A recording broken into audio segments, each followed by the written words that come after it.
Welcome to Women Who Rock Investigates. Let's go to the show.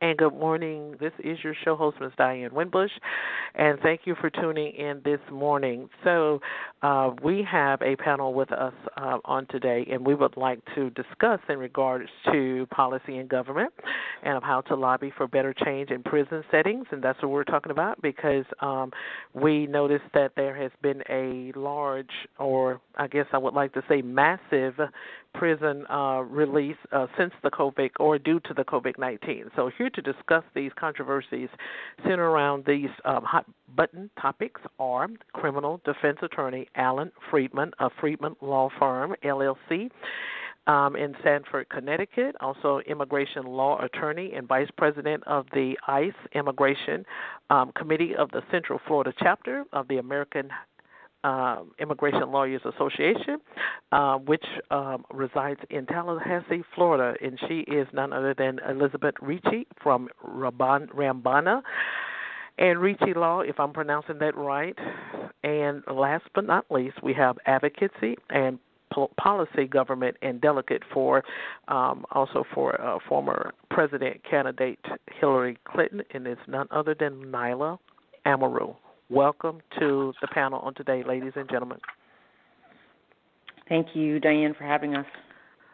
Good morning. Okay, and Good so morning, we're going to Diane. start with. Hey, Alan. Hi. We're going to start with Alan. So, Alan, we would like for you to share a little bit. I think that rather than putting any attention onto myself at all in the precious time we have together, I just want to focus all my energies today in highlighting the tremendous injustice in our society, the inequality of finances, access to medicine, and the prison state that we operate that has led to the tremendously unfortunate situation that we have at hand. And I just wanted to point out that just yesterday, Michael Avenatti, we all know, has been convicted of extorting unfortunate money from Nike and looking at a significant amount of time in jail. It has cases all over the country for different things. Was released, in order for releasing him from jail on bond of $1 million, while here in the state of Connecticut, our first citizen of Connecticut died while in custody. A minority person who lacked the resources. So Michael Avenatti here in the state of Connecticut died in prison, the first COVID-19 victim while in custody. First of many.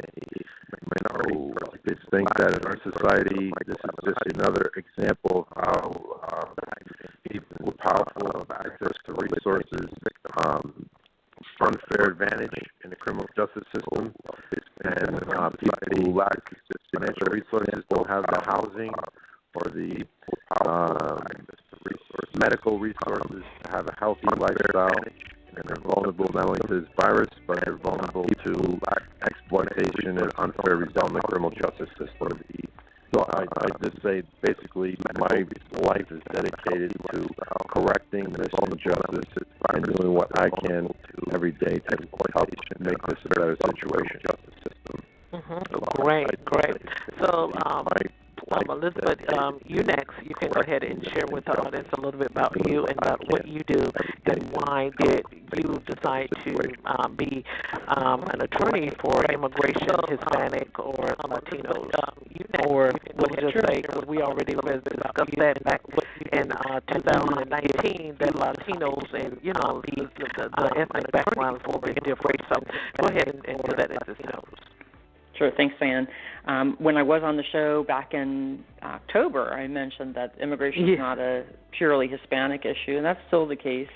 I would echo a lot of what Alan just said. He and I seem to have a lot in common. My job is to basically protect immigrants and their rights, and I'm very disturbed by this practice of cohorting, where we're putting people who have been exposed to COVID or have signs of it, we're grouping them together in detention facilities, which is only making it worse. I I have deep concerns about the lack of privacy in detention facilities. Attorneys are not able to talk privately with their clients. They have tablets at best in their dorms, and the communication with the attorney is not private. They have partitions in these facilities. Again, it's not private. And a lot of times those who don't speak English are not given documents translating or being told orally what it is that the documents say in their own language. So those are big concerns, and the reason I do what I do, and I have been for almost 20 years, is to protect people like that and advocate for their rights. We all have rights under the Constitution irrespective of our immigration status. So that's my job. Mm-hmm, mm-hmm. Okay, go ahead, Nyla. Good morning.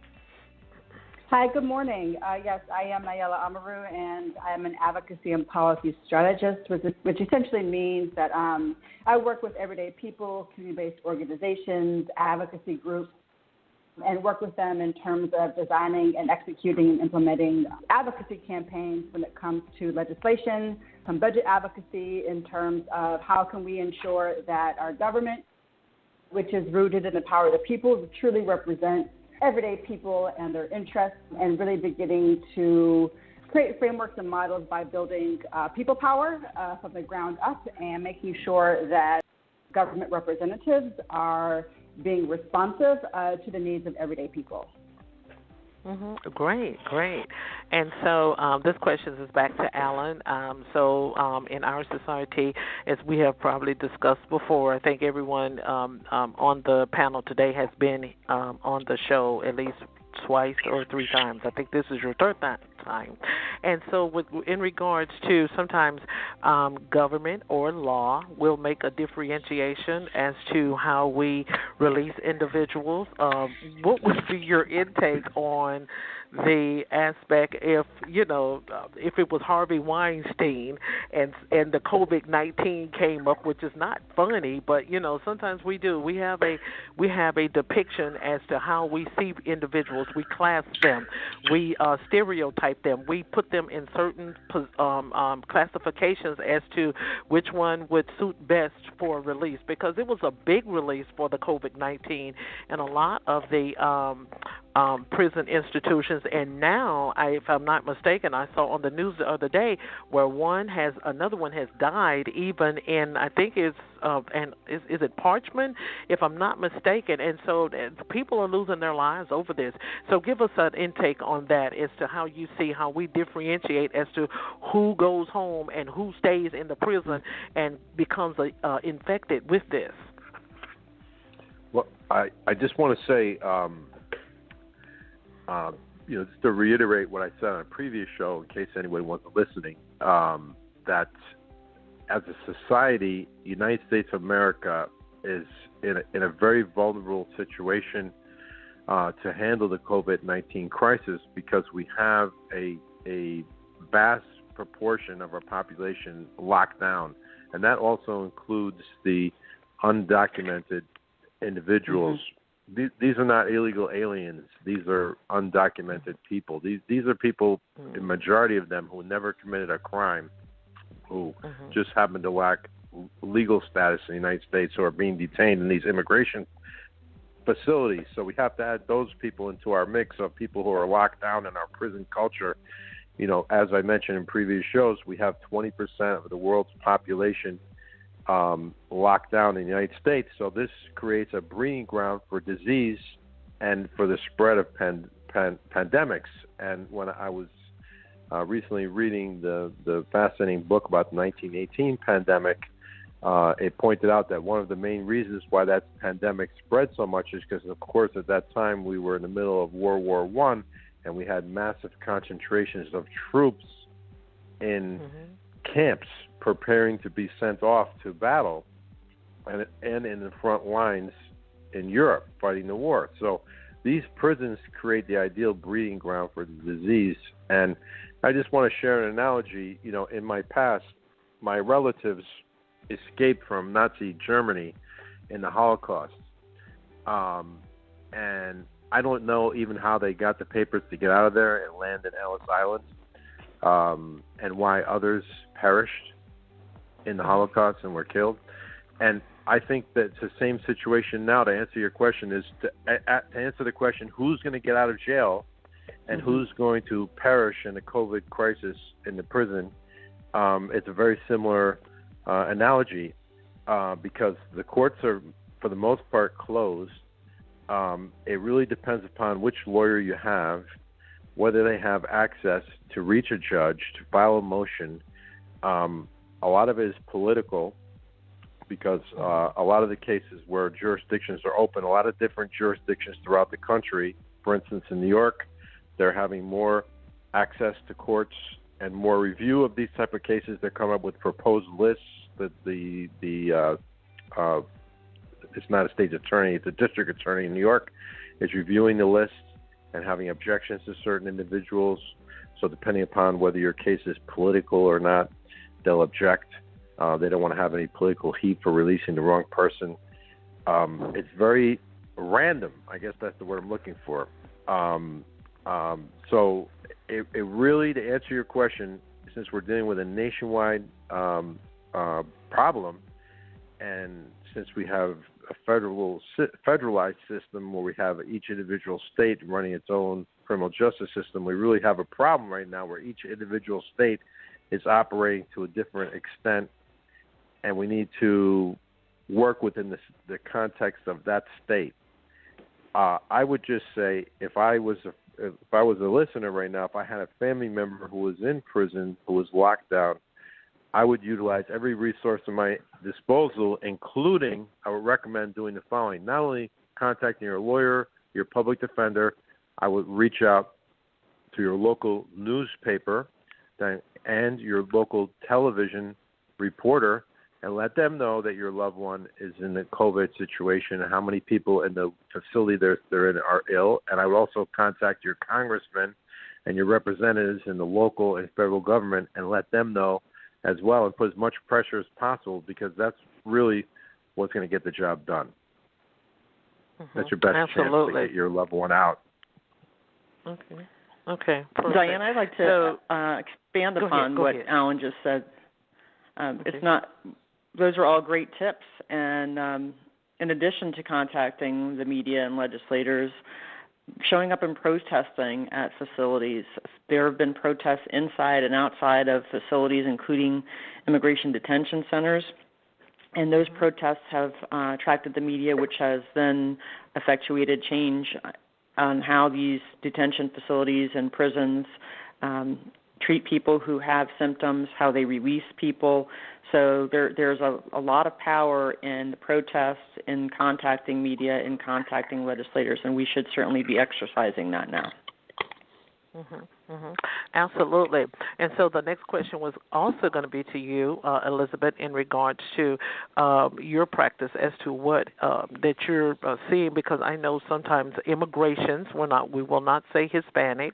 There's a broad area over the word as you explained to us last year, over the word immigrant.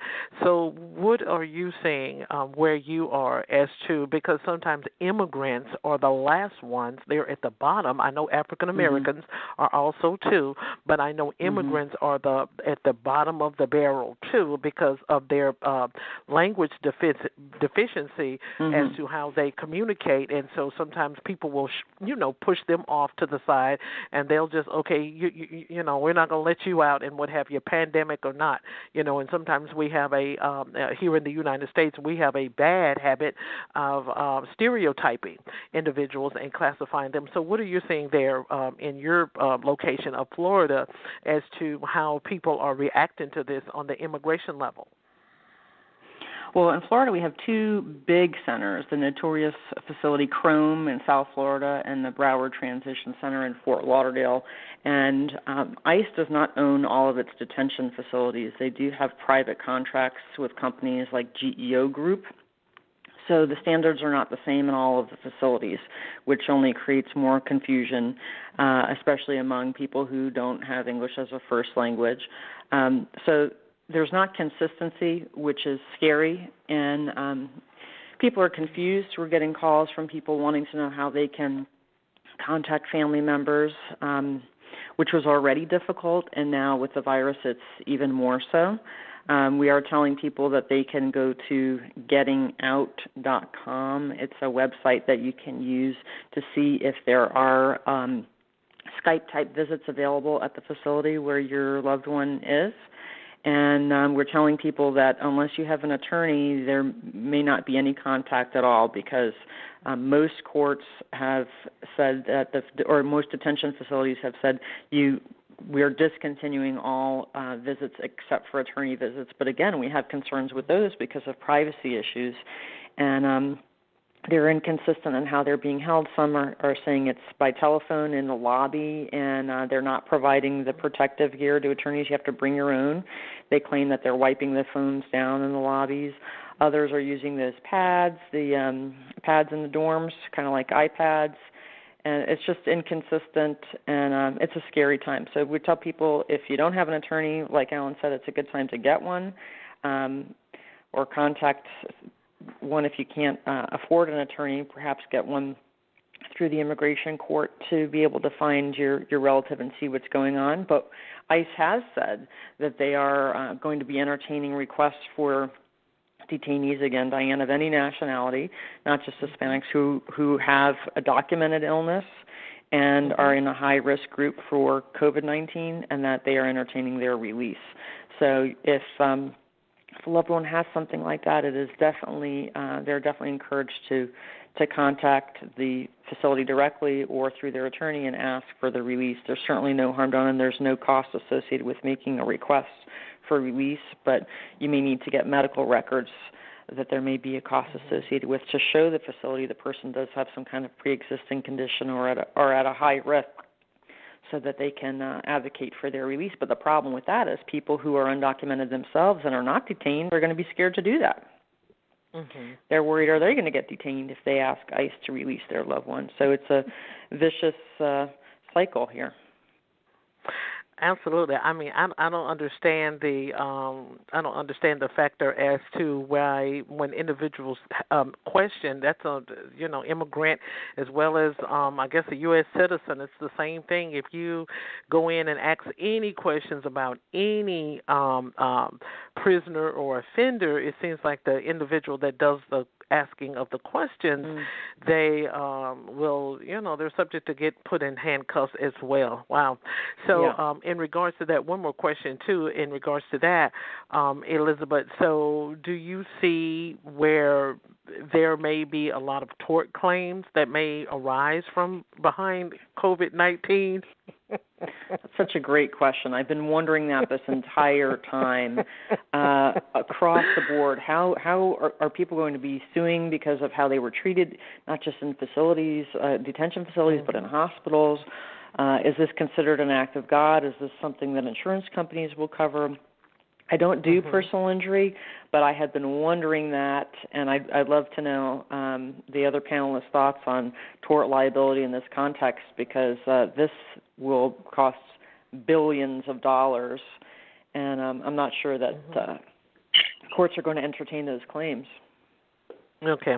So, Alan, that's going to be your question after we get from Nyla real quick, and then just hold that pen right there. And so, Alan, you answer that after we get with Nyla. So, Nyla, what do you think in regards to okay, we have two attorneys here, but your position is a little bit more outwardly with the people. You take a bigger stand. You're out there on the front.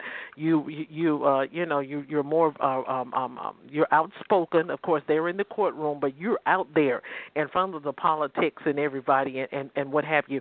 So, in regards to that, how do you think that individuals can make themselves more aware of that? And then, too, on that, do you think that the judicial officials are going to try to gag the protesters? Sometimes the judge can go in there and try to gag things and try to prevent people, because it's going to be chaotic after this COVID-19 is over with.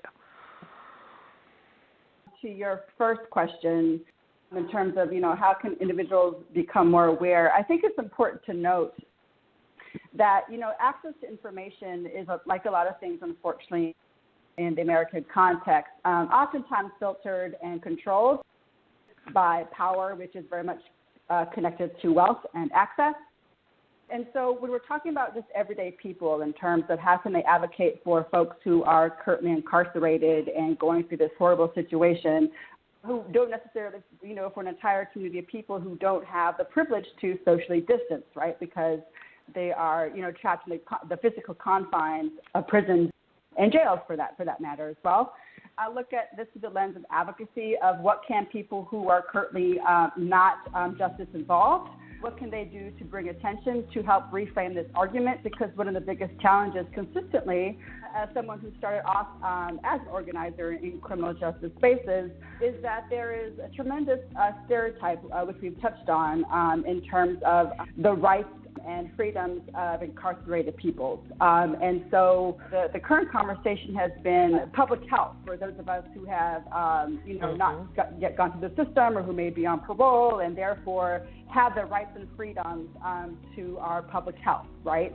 And so right now, government and its representatives, for the most part, are really focused on their constituents, and particularly should they look for a landscape people who can vote in terms of, how are government representatives creating policies or implementing programs and policies and support systems for people outside the system. But when you go and you talk about a specific target community, such as people who are currently in jail or in prison, then unfortunately the public perception changes because then it becomes a very simplified argument in that these are people who are an afterthought of American society because they have done something wrong that does not allow them the privilege and, quite frankly, the right of public health and safety while they are in prison. And so I would say, number one, awareness of being able to reframe this message or justice involved, that they are somehow not worthy of access to public health and investment of government and communities and systems that help protect them. And on the other side, in terms of the advocacy, one of the panelists mentioned it before, the power of media there's a very deep connection into the messages and the stories that are being told, who is telling them, and who has the power to amplify. And so I think that's the role of advocacy organizations that work directly with justice-involved individuals in terms of, how is this impacting people inside the prison and inside our jails. And so when we're talking about laws, right, laws oftentimes are very reactionary to people who have, through wealth, through power, through social and political and financial capital, direct access to government elected officials.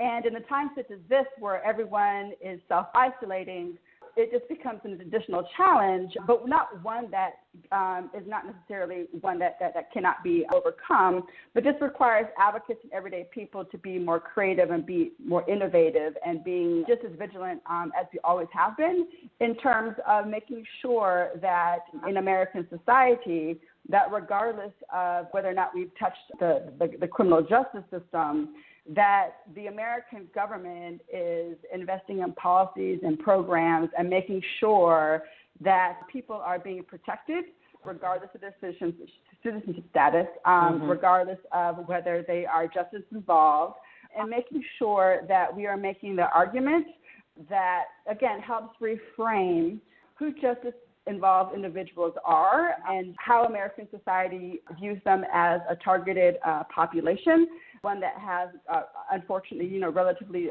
low political power because, again, they're not seen as being worthy, if you will, of government benefits or protection.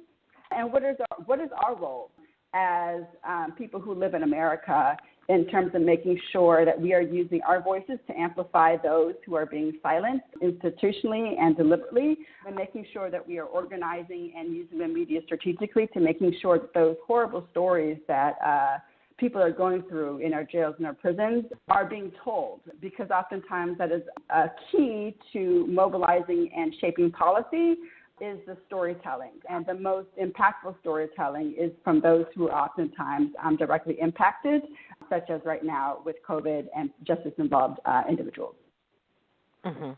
Absolutely, well responded. So, Alan, in regards to with what Elizabeth had brought out in regards to the tort claims, which that's just was my opinion. I'm just thinking it's going to skyrocket. Attorneys are going to be off the edge on that.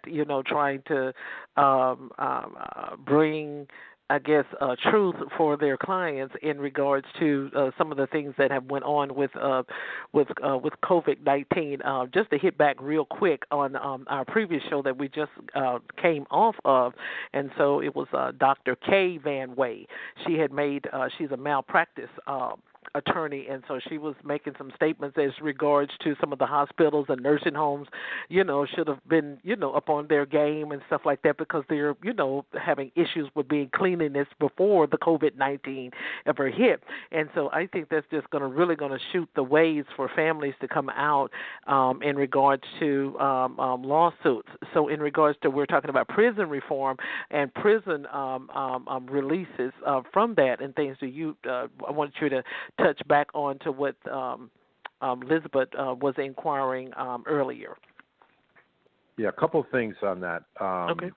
First of all, I just recalled that a couple of days ago, another resource, we were talking earlier about ways, places where people can go for help. And I wanted to add to the list the ACLU. That's another good resource, because the ACLU just filed a lawsuit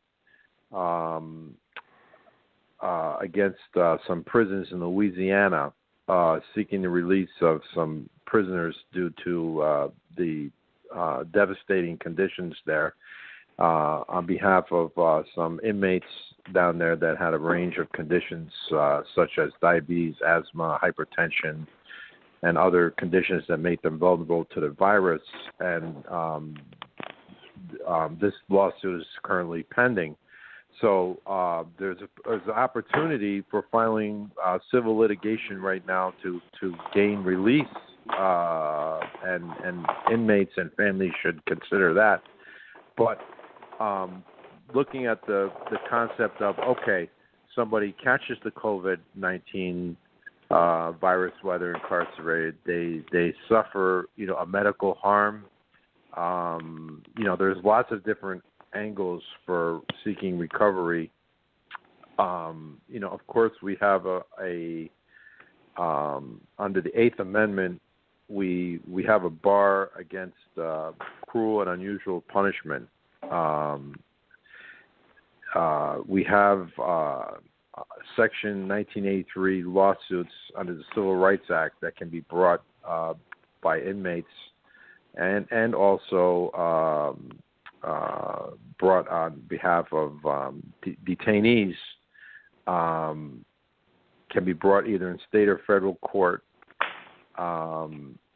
for cruel, unusual punishment.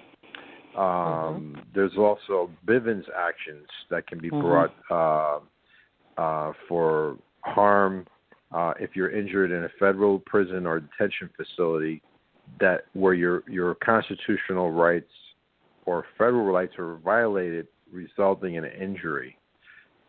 Additionally, state court tort claims are available to any inmate.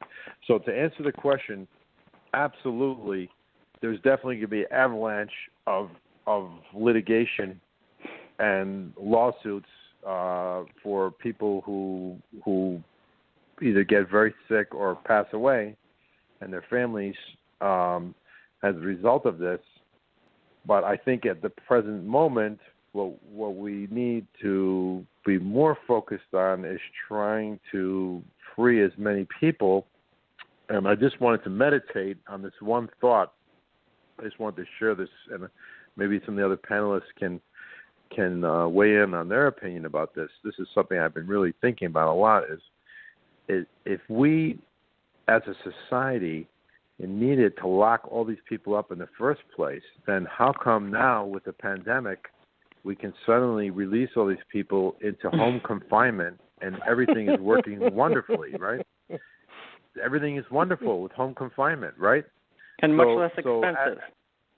it's much less expensive, right? It's much safer for everybody, and it seems to be working great. So my question is, if home confinement is working so well, similarly, this whole COVID crisis is making people think about Zoom video and virtual meetings and all these other things. Maybe the COVID crisis will make us think about being a prison state, and the availability of drug treatment and home confinement. Maybe home confinement not just for people who are low-level drug offenders, but also for people who are detainees in the immigration facility. Give them an ankle bracelet and let them be in home confinement rather than an immigration detention facility where they can pick up all kinds of diseases. And I just wanted to point out, I've been in this for almost 30 years now. COVID-19 is the newest problem that inmates face. But on a daily basis, if you're locked in a detention facility or a jail, you're facing the threat of tuberculosis and a whole host of other diseases that are chronic diseases that you can pick up on a daily basis in a very unhealthy setting. You want to piggyback on that, Elizabeth?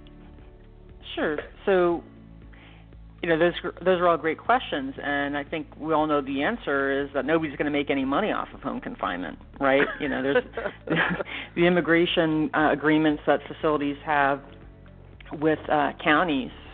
They're getting several $100s per bed per night. There's an incentive to detain people, but we're talking about tort and liability. I want to mention that in San Diego last week, immigrant detainees were offered face masks, but they had to sign a contract to receive it, and the contract was in English.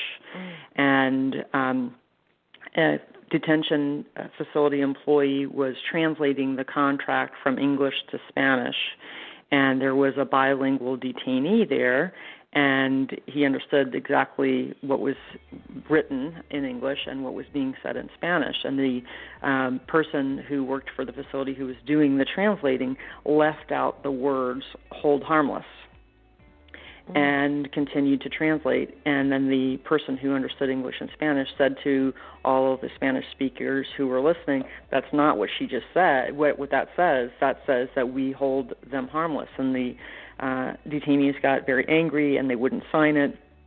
So to say that giving someone a mask to hold the facility harmless for its use and the repercussions of mask usage is ridiculous, especially if you're going to withhold the key words "hold harmless." So wow. I think we'll see more and more of that type of chicanery. There's no real other word for it. Wow, that is something. So the question to you, Nyla, let's go back to the documentary that Kim Kardashian had rolled out. I think it was Thursday. It was on the Oxygen Channel, and of course, her concern is in prison reform. It is making a lot of noise, but I would like to see your take on. What do you think is that going to do in regards to government and policies? What she is doing, do you think that that's going to reach enough to state-to-state government where rules and policies will be changed so that the government will be able to see things a little bit different as the way she is trying to bring it forth to the public? Full disclosure, I have not seen Kim Kardashian documentary. I am aware that she has taken criminal justice as an issue.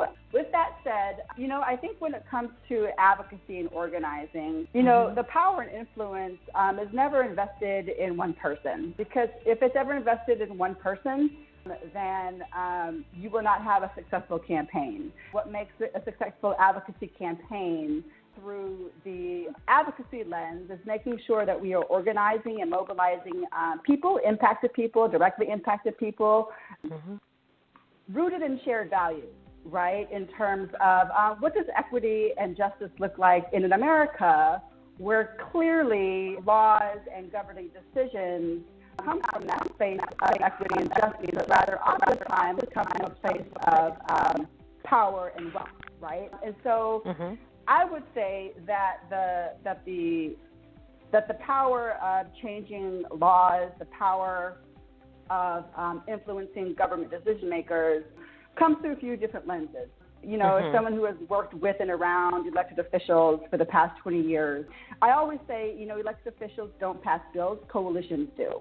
And what that means essentially is that elected officials, no matter how amazing that we think that they are, they work in a political landscape where where they face a lot of pressure. And our role as advocates is to make sure that they're really feeling that pressure.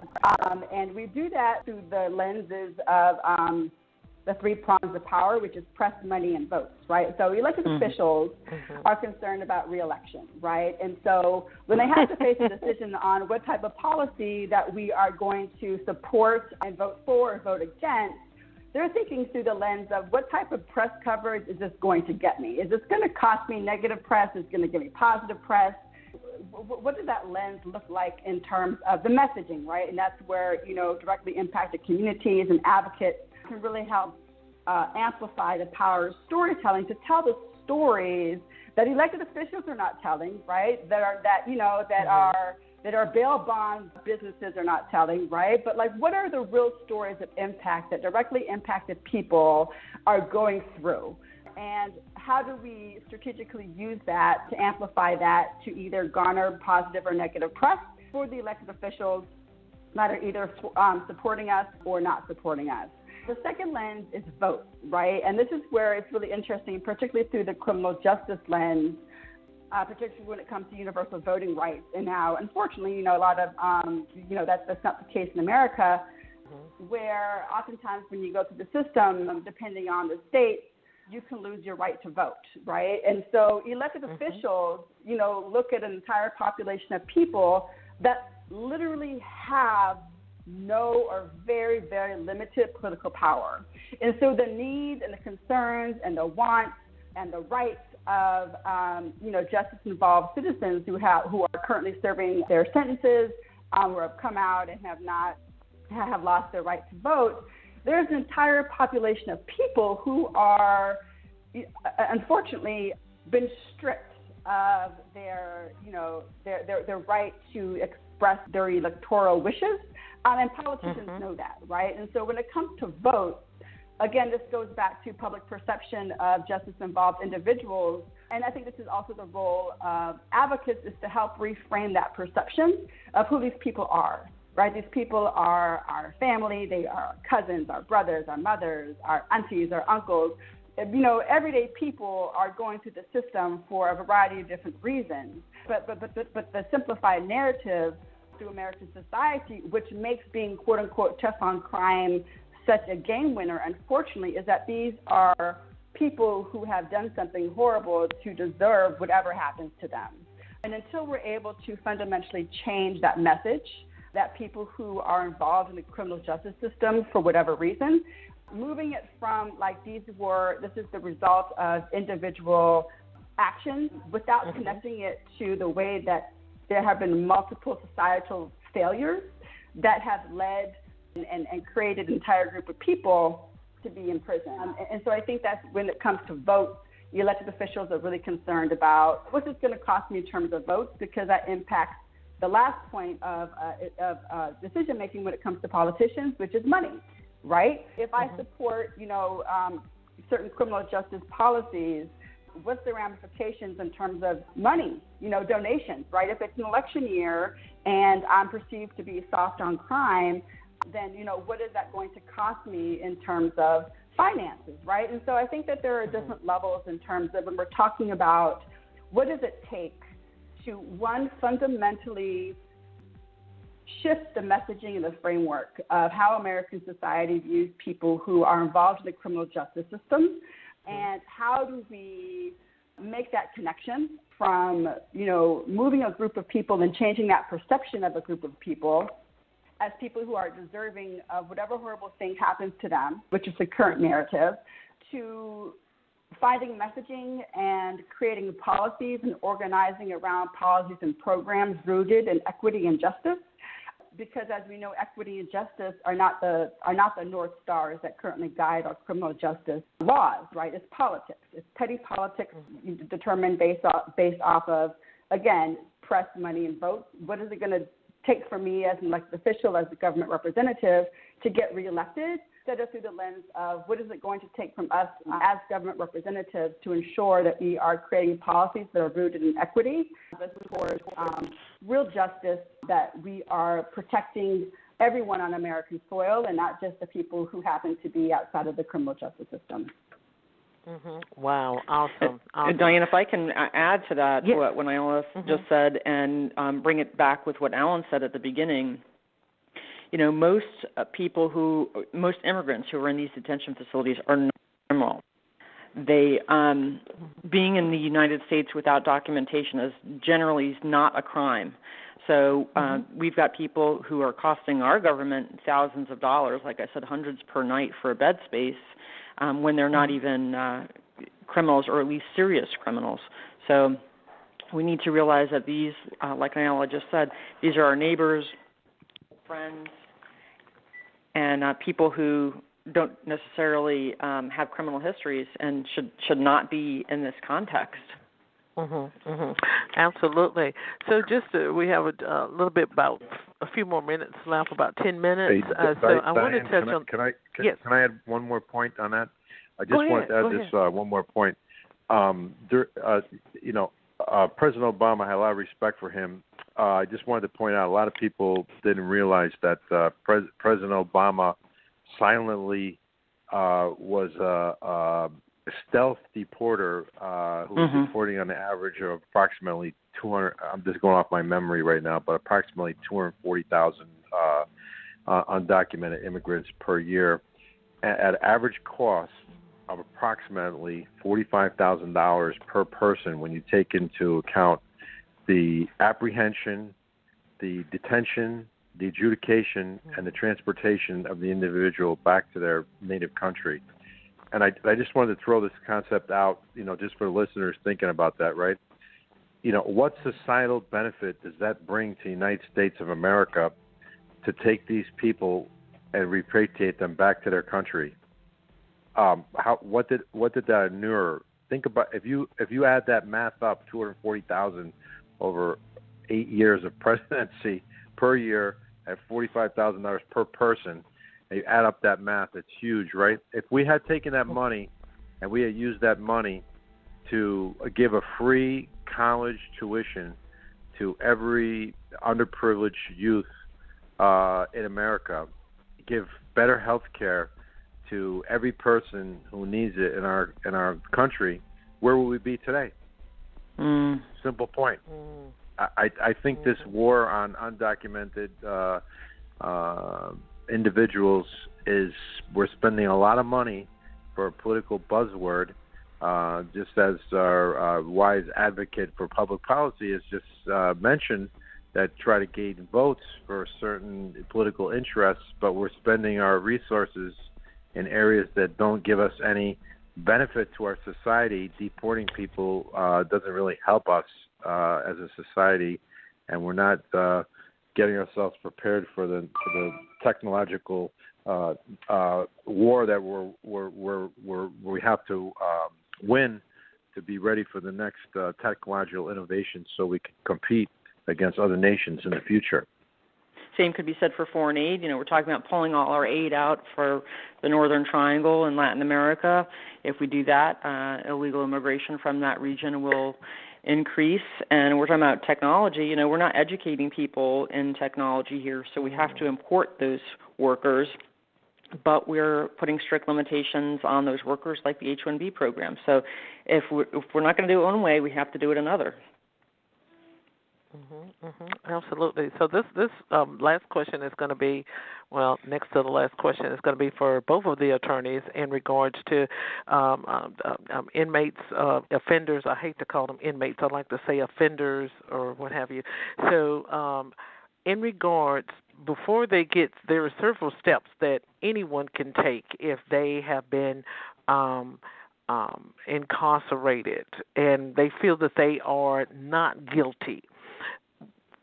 How effective have you seen in your law of practice in regards to the innocent projects? Because there are a lot of families that are making a lot of complaints that some of these institutions or organizations, I would like to say, I'd rather say organizations, they are being funded by the government, but they are not. They pick and choose which case they want to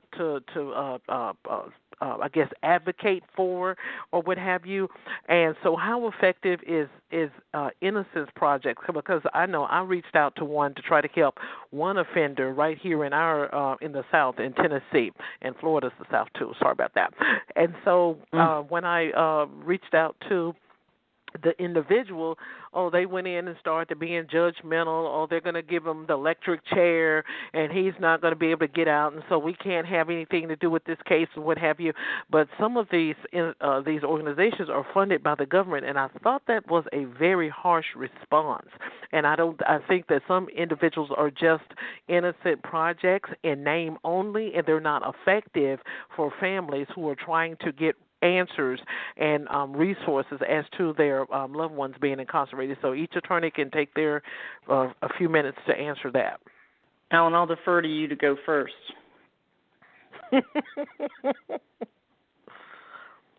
Go ahead. She's speaking with you, Alan. You can go ahead first. Yeah, I just want to say this, Diane. As far as innocence projects are concerned, we really need to understand a few things, and people really need to wake up and understand something about criminal justice. First, let me explain a little bit about innocence projects. Innocence projects are working with very limited resources, okay? It's like somebody who has a budget, right, and they need to go to the grocery store, right, and they're working on a limited budget. They can only buy a certain number of groceries, right? They can't buy the whole store, right? So they need to have a shopping list, right? They need to have a shopping list of what they're going to be shopping for, right? So similar to an innocence project, they have a certain budget of what they can afford to buy, and they have criteria. Over here in Connecticut, which I'm intimately familiar with, our innocence project has been tremendously successful. It's a powerful innocence project, but it has, guidelines. So here's a very important point for your listeners. One of the most important points for the innocence projects here in Connecticut is if you want to apply for consideration by innocence project, you have to have pled not guilty and taken your case to trial. If you plead guilty in Connecticut, just as in Connecticut only for the Innocence Project here, if you plead guilty, they're not going to consider your case. Now listen, every state is different. Every state has different criteria.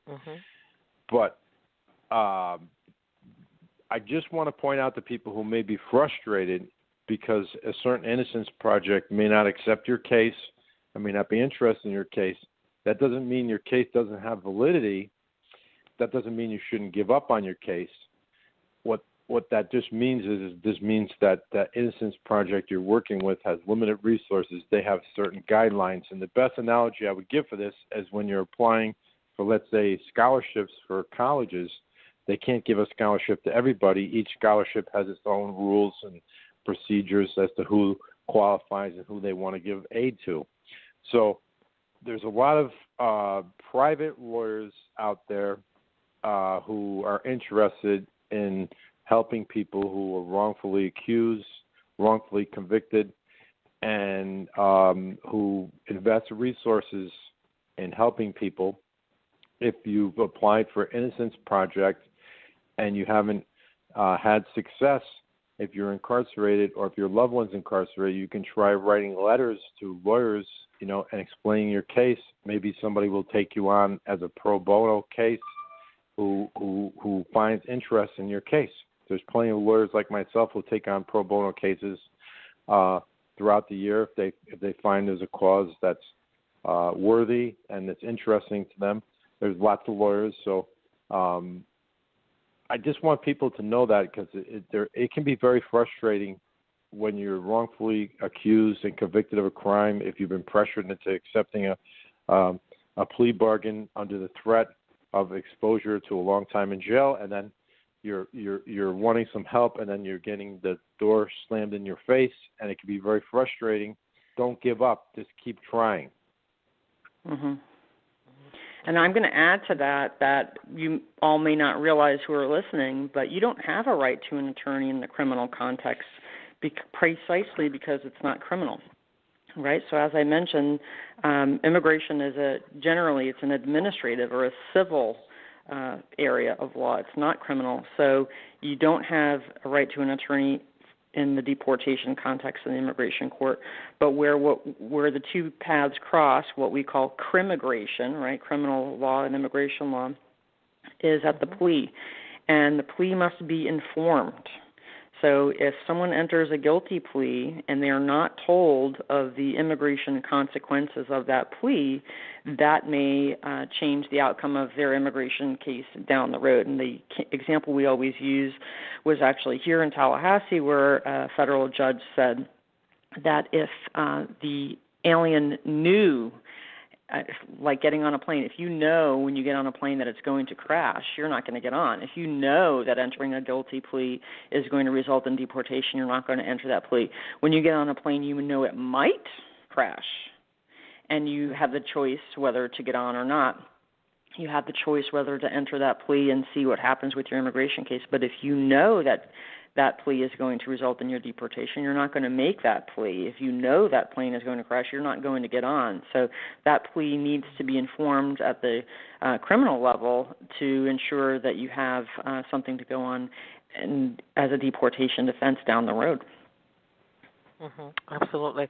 So, Nyla, we're going to get ready to wrap this up. I would love for the audience to know where they can be able to follow you. Then we're going to ask Alan to be able to provide his information for the listeners as well as Elizabeth. Absolutely. Thank you. And thank you to the listeners for taking the time to listen to our thoughts on the intersection of immigration, criminal justice, and advocacy. We all have a role to play in advocacy. Government belongs to us, and however we can show up in that process of policy making, there's a space for all of us. So I'm really excited for this conversation. Thank you to my fellow panelists and to Diane for organizing such an important conversation. Follow me on Twitter, first name, last name, NAILEHAMARU. I also have a website that outlines leadership classes that I hold, and if you want to know about my story in terms of advocacy and really making sure that we have a responsive American government that really serves the true diversity of all the constituents that we as America make up. Feel free to follow me, reach out to me if you have any advocacy questions. I'd love to share tips. And thank you again, Diane, for organizing this conversation. Okay, perfect. Alan? Well, I just want to say that this has been a very empowering and enlightening conversation. And as always, Diane, it's a pleasure to join with you and sharing these topics. I just wanted to take a brief moment today to say that my prayers and my thoughts are with the families who have loved ones who are incarcerated and also detained at this difficult time. I can't imagine how frustrating it must be for those people, and certainly my heart and my spirit is with those loved ones. It's a difficult time, and one day at a time we'll get through this. Anybody who wants to reach me, you can call me at 203-357-5555, or you can get a hold of me on my website. It's Alan, ALLAN, Friedman, FRIEDMAN, law.com. There's a lot of information on there. I have a blog, and I certainly be interested in hearing from anybody if they have any criminal law questions. And as always, it's been a pleasure to share with you today, Diane. Mm-hmm. Thank you. Elizabeth? Thanks, Diane, for having me. Thank you to my fellow panelists. I'd like to give out my personal cell phone. It's 850-661-3033. I do speak Spanish. My website's rambana.com, and you can see all the social media places that are on there, and direct people if they have questions and don't read English. They can go to uscis.gov/ES, or for court information, justice.gov/Espanol are the two websites I would recommend. But my cell phone is one way to get in touch with me. Again, 850-661-3033, or Elizabeth@rambana.com is a great way to reach me via email. Absolutely. I would like to thank each and every last one of you for being our guest on today, and you enjoy your day. Thank you, Diane. Thank you. Thank you. You're welcome.